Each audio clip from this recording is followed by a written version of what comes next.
Väčšinu života, alebo polku života som prežijem v kláštore a v jaskyni a mimo ľudí, tak ako miesto rozhovoru to bude akože čítanie textov a naši diváci si budú domýšľať, že je to vlastne rozhovor, kde sypeme múdrosti z rukáva. Aké boli tvoje začiatky, odkiaľ si mal prvé poznatky o čínskej medicíne, bojových umeniach a buddhizme? Takže asi ako každý mladý človek som si v čase puberty začal klásť také jednoduché existenciálne otázky. Od praktických otázok výberu školy a budúceho povolania a čím chcem byť, až po tie abstraktnejšie, nielen čím chcem byť, ale aj kým chcem byť, čo mám s týmto svojím životom vôbec robiť, aký má život zmysel, aké sú životné hodnoty, ako žiť tak, aby to dávalo nejaký zmysel a aby to niekam viedlo. A keďže v tom veku 14-15 rokov som si sám na tieto komplikované metafyzické otázky nevedel odpovedať, tak som skúsil hľadať odpovede v knihách. Hľadal som knihy po stovkách, prečítal som skoro celú európsku literatúru a postupne som sa dostal aj k európskej filozofii a religionistike a odtiaľ to bol iba kúsok už potom k orientálnej filozofii a orientálnym systémom, k taoizmu a buddhizmu. A tam som sa cítil ako doma, pretože odpovede na tie metafyzické otázky, ktoré ma zaujímali a odpovede tých taoistických a buddhistických mníchov mi boli bližšie ako odpovede kresťanských svetcov. Ono to prešlo až v tom veku tých 14-15 rokov v puberte, ale vždycky som mal taký nejaký zvláštny pocit, ako keby som tak trošku do tohto sveta nepatril. Som sa cítil trošku ako odľud, samotár a tak. A už v tom veku 14-15 rokov som mal taký nejaký nejasný pocit, že by som sa mal stať kňazom alebo mníchom, že ma to nejak ťahá mimo tento náš bežný svet.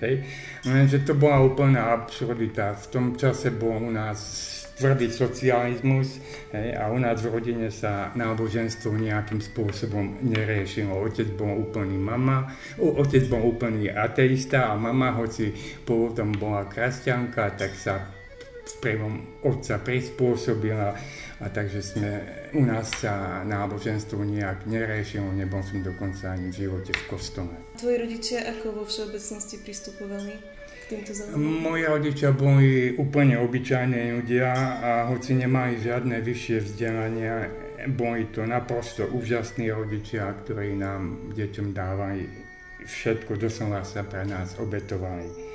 Ale o tom, čo ma zaujímalo, umenie, filozofia, princípy, podstata a zmysel, o tom som sa s nimi prakticky nikdy nerozprával. Aké máš potom vysokoškolské vzdelanie, ako vyzeral tvoj život potom teda po vysokej škole, ako to išlo ďalej s týmito záujmami? Ja som pôvodne vyštudoval počítače, ale to bola taká znúdzecnosť, pretože pôvodne som chcel študovať medicínu. Nie preto, aby som liečil ľudí, ale zaujímal ma výskum centrálneho nervového systému. Ako moja celoživotná téma vlastne bola, kam sa dá v živote dostať až s našim mozgom, s našim telom, kde sú hranice ľudského vedomia. Takže som sa hlásil na medicínu a dvakrát ma na tú medicínu nezobrali, pretože v tom čase za socializmu nebolo také ľahké sa dostať na medicínu. No a keď ma nezobrali ani druhý raz, tak mi vojaci poslali list, že keď nepôjdem na vysokú školu, tak budem musieť ísť na vojnu. A toho som sa bál ako čert kríž, alebo teda chcel som sa tomu vyhnúť, tak som šiel na prvú školu, ktorá mi prišla pod roku a napokon som skončil tie počítače. 2 roky som potom pracoval ako vedúci výpočtového strediska v jednom projektovom útvare, v jednej stavebnej firme. A proste jednoducho ma to nebavilo, tak som to zabalil. A keďže som vedel, že v Prahe existuje orientálny ústav, ktorý má fantastickú knižnicu, ktorá ale nebola otvorená pre verejnosť, len pre pracovníkov toho orientálneho ústavu a pre členov Akadémie vied, tak som sa tam strašne chcel dostať. Takže jednoducho som prišiel, zaklepal som na bránu orientálneho ústavu, vyšiel nejaký pán a ja s tým sa predstavím: dobrý deň, volám sa Miro a chcem tu pracovať a beriem čokoľvek, od riaditeľa až po upratovačku. No a oni zhodou okolností v tom čase potrebovali chlapíka, ktorý by im založil výpočtové stredisko, takže ma prijali. No a tam potom už s tými zamestnancami som začal študovať čínštinu, sanskrit, to je staroindický jazyk, v ktorom sú písané všetky tie dôležité texty náboženské a filozofické, tibetštinu, japončinu a tak ďalej. Okrem toho som v Prahe večerne študoval teológiu a tiež som si robil titul kandidáta vied v odbore knihovníctvo a informačné systémy. No a potom som odišiel na Tchajvan a tam som na 3 rôznych univerzitách postupne študoval čínštinu, tradičné čínske bojové umenia a odbor vedy o živote, čo bola v podstate tradičná čínska medicína. A na jednej tchajvanskej univerzite som dokonca aj krátky čas učil, ale napokon som dal prednosť iným veciam. Ja som dostal jednoročné štipendium na Inštitúte buddhistických štúdií v Taipei, v hlavnom meste Tchajvanu. Bolo to čiste teoretické štúdium buddhizmu, ale riaditeľ toho inštitútu bol súčasne opátom jedného čchanového alebo zenového kláštora. A keď sme sa prvýkrát stretli, tak sa na mňa pozrel a vybafol, že vraj vidí, že mám na čele napísané, že sa niekedy stane mníchom. A preto mi rovno navrhol, aby som sa tým mníchom stal hneď. A keďže to malo iba byť na rok, to moje štúdium, tak som si povedal, prečo nie, vyskúšam. A tak som sa stal mníchom. A prvé týždne, mesiace v kláštore, aké na nich máš spomienky? To už je všetko dávno zabudnuté, ale bolo to úplne v pohode. Život v kláštore je trošku ako vojenčina. Človek sa musí prispôsobiť komunite. Spoločné vstávanie, spoločné meditácie, spoločné obrady, ceremonie, rituály, spoločné raňajky a obedy. Dá sa tomu prispôsobiť. A ako ťa prijali ako cudzinca v kláštore? Bol som vôbec prvý západák, beloch, ktorý sa na Tchajvane stal buddhistickým mníchom. Bolo to v roku 1992, takže sa ku mne správali veľmi ohľaduplne. Ale nič mi neodpúšťali, okrem štúdia čínštiny mimo kláštor, som žiadne iné privilégia nemal. Keď som tam prišiel, tak som dlhé hodiny sedel v meditáciách a pokúšal som sa dostať do tých hlbších meditačných stavov, ktoré som mal teoreticky naštudované práve z tej knižnice orientálneho ústavu. Ale nebol som spokojný s tým môjim progresom v meditáciách a preto som začal študovať bojové umenia. Keď som hľadal dôvody, prečo mi nejde dostať sa do tých hlbších meditačných stavov, tak som dospel k presvedčeniu, že moje telo a myseľ nie sú dostatočne otvorené na jemné energetické procesy. Napriek tomu, že som celý život športoval, alebo môj otco bol ligový pestiar a vlastne reprezentant v boxe, ja som ako decko závodne plával, chodil som do hokejovej školy. Napriek tomu, že som celý život meditoval, nebolo to dostatočne na to, aby to moje telo bolo otvorené. Takže som začal študovať čínske bojové umenia, len čiste z toho dôvodu, aby som sa dostal do tých hĺbších meditačných stavov. Život buddhistického mnícha a život laického človeka sú dva úplne odlišné spôsoby existencie, spôsoby bytia. Mních, tak povediac, nemá svoj vlastný osobný život a ako individuálny človek ja tvrdím, že prakticky nejestvuje. Pretože prvotnou úlohou mníchov je svojou spirituálnou prácou udržiavať tento svet pohromade, aby sa nerozpadol. A jeho druhou úlohou je pomáhať iným.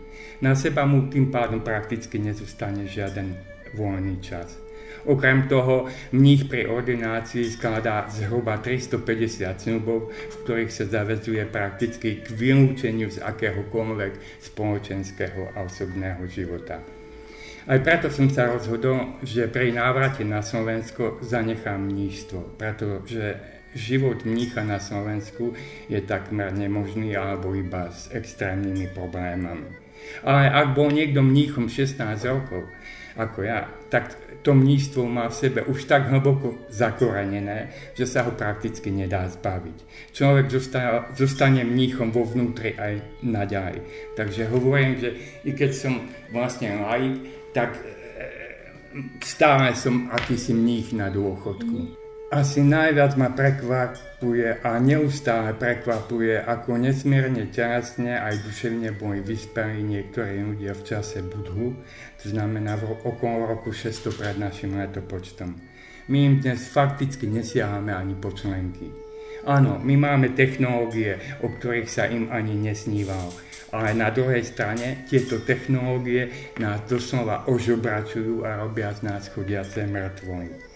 Nepoznáme svoje telo, nepoznáme svoju myseľ, nie sme schopní vnímať, cítiť, pamätať si. Kto dokáže napríklad hýbať obličkami, prípadne generovať silu a pohyb z nich. A pritom je to tak jednoduché, pravda, že? Až po 30 rokoch štúdia. Ale čo mne trvalo 20 či 30 rokov, lebo ja som to musel prácne hľadať u rôznych učiteľov, mojim študentom to trvá iba niekoľko rokov. A čo ťa potom teda motivovalo k tomu, aby si opustil život mnícha? V podstate som mal 3 dôvody. Žil som 16 rokov v Nadchajvane a 2 roky vo Veľkej Číne a celý ten čas som študoval a nasával čínsku kultúru vo všetkých jej možných aspektoch. No a po tých rokoch som už bol jednoducho preplnený. Mal som pocit, že potrebujem pauzu, aby sa to všetko usadilo a roztriedilo. Druhý dôvod bol ten, že moji rodičia už začínali byť veľmi starí a ešte som si chcel užiť s nimi spoločný život predtým, než odídu. A tretí, možno najhlavnejší dôvod bol ten, že som začal mať pocit, že som konečne obdržal tú nehmotnú transmisiu, učenie zo srdca do srdca systém. Lebo získať učiteľa a jeho systém, jeho srdce, to je to najdôležitejšie v učení. Pretože systém si môžeme predstaviť ako obrovskú mozaiku. Keď prejdeš k učiteľovi, tak ničomu nerozumieš a nič nevieš. A učiteľ ti povie, zober tento kamienok a polož ho tam, tento kamienok polož tam. A ty proste robíš, ako ti učiteľ povie, pretože mu dôveruješ. A po nejakom čase začneš niekde v kúte, treba niečo vidieť. Ešte stále to nie je celý obraz, ale už aspoň niečo. A tak stále prekládaš kamienky, prekládaš, až jedného dňa pum a uvidíš celý obraz, celú tú mozaiku. A vtedy sa ten systém stáva tvojim učiteľom. A mníchom som prestal byť deň pred návratom na Slovensko, pretože som mal pocit, že tu u nás na Slovensku nie je možné si udržať štatút mnícha bez toho, aby som aspoň čiastočne neporušil mníšske pravidlá. Napríklad, že mních nemá žiadne peniaze. Ako by sa dalo existovať na Slovensku bez peniazy. Takže sa zo mňa stal proste úplne obyčajný laický človek, i keď vo vnútri v srdci som stále ešte tak trošku mních. 16 rokov som žil ako mních, to znamená z práce iných ľudí, ktorí ma finančne i materiálne podporovali, aby som sa mohol venovať meditáciám a svojmu štúdiu. A teraz sa snažím tú láskavosť trošku oplatiť iným ľuďom tým, že sa venujem zdravotnej starostlivosti o iných pomocou čínskej medicíny. A popri tom sme tu v Košiciach vytvorili takú malú komunitu nadšencov, kde cvičíme čínske bojové umenia, oni študujú čínsku medicínu a buddhistické meditácie. A občas fungujem ako tlmočník z čínskeho jazyka pre políciu, súdy a tak.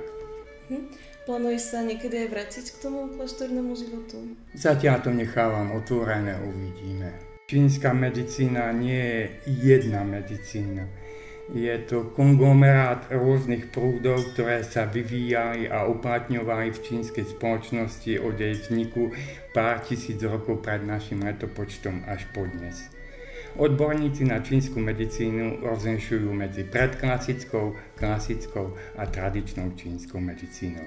Číňania hovoria Tai Chi Zhi Yin Yang Shen, teda že z Tai Chi jediného vzniklo dve. Yin a Yang, teda obratne povedané napríklad chlad a teplo, sú nosnými princípmi čínskej medicíny. Takže úplne najjednoduchšie povedané, princíp čínskej medicíny spočíva v doplňaní nedostatku, vypúšťaní nadbytku a v sprechodňovaní neprechodného. Celá čínska medicína stojí na koncepte čchi. Čchi je niečo, čo sa nedá definovať. Prekladá sa ako energia, ale podľa fyziky máme 6 základných druhov energie a čchi tam žiadne nepatrí. Takže mnoho ľudí tvrdí, že vlastne čchi neexistuje.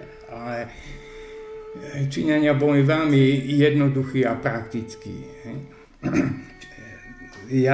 Moja vlastná definícia čchi, že je to proces zmeny stavu. Keď ja napríklad začnem krútiť rukou, tak odstredivou silou sa mi tá krv naženie do dlane. A mám tam proste pocit, že celá tá ruka je ako keby nafúknutá. A to je to, čomu Číňania hovoria čchi. A táto čchi prúdi v našom tele po tých akupunktúrnych dráhach a pomocou akupunktúrnych bodov môžeme tie dráhy a pohyb tej čchi ovplyvňovať. A ako prebieha celá diagnostika a postup liečby čínskou medicínou? Je zaujímavé si všimnúť, že diagnostika čínskej medicíny sa v podstate nelíši od diagnostiky medicíny západnej. Avšak čínska medicína ide o mnoho ďalej. Prvé a základné dielo čínskej medicíny, tzv. Vnútorná kniha Žltého cisára, Huan Ti Neijing, hovorí v 2. kapitole o lekároch približne toto. Priemerní lekári liečia tých, u ktorých sa prejavila nejaká choroba. Lekári mudrci neliečia tých, ktorí už sú chorí, ale liečia tých, ktorí ešte nie sú chorí. Oni nedávajú do poriadku to, čo už je v neporiadku, ale dávajú do poriadku to, čo ešte nie je v neporiadku. Všetky tieto metódy sú metódami seba poznania, pretože ak rozumiem sebe, môžem rozumieť aj iným ľuďom. Ak rozumiem iným ľuďom, môžem rozumieť spoločnosti ako celku.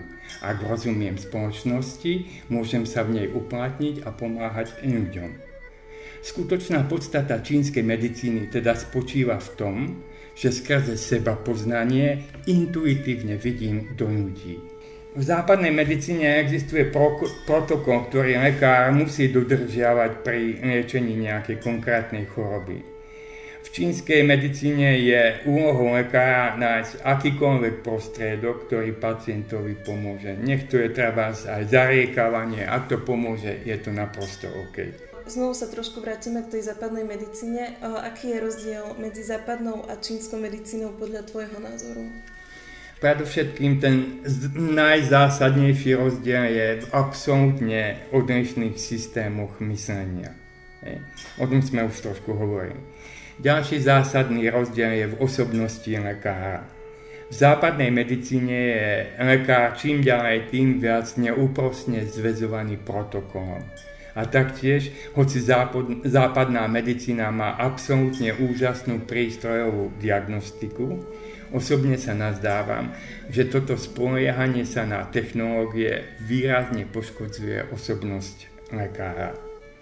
Zveličene povedané, a dopredu sa ospravedlňujem všetkým lekárom v západnej medicíne, pretože si ich nesmierne vážim, ale lekár západnej medicíny sa čím ďalej tým viac mení na púhého robota, ktorý iba vyhodnocuje výsledky laboratórnych testov, napríklad krvných testov, röntgenu, magnetickej rezonancie, CT. Kým v tej čínskej medicíne lekár musí byť osobnosť, musí byť niekým, musí byť mudrec, ktorý vidí za veci, za to viditeľné, kto vie a rozumie tým chorobám aj bez prístrojov. Tak teda ja ti ďakujem veľmi pekne za rozhovor. Ja si myslím, že to bolo veľmi obohacujúce informačne. A teda... Rado sa stalo, tešilo ma. Ďakujem pekne.